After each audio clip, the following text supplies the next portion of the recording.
বছর নয় রে শুধু হাজার বছর ধরে থাকবো বসে তারই জন্যে ভালোবাসলে মোরে।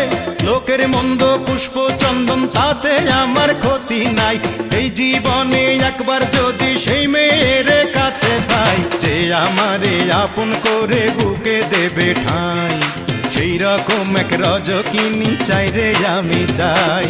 চণ্ডীদাসের মতো প্রেমের বর্ষি বাইতে চাই, যদি একটা রজকিনী আমি পেয়ে যাই, যে আমারে আপন করে বুকে দেবে ঠাঁই, সেই রকম এক রজকিনী চাই রে আমি চাই।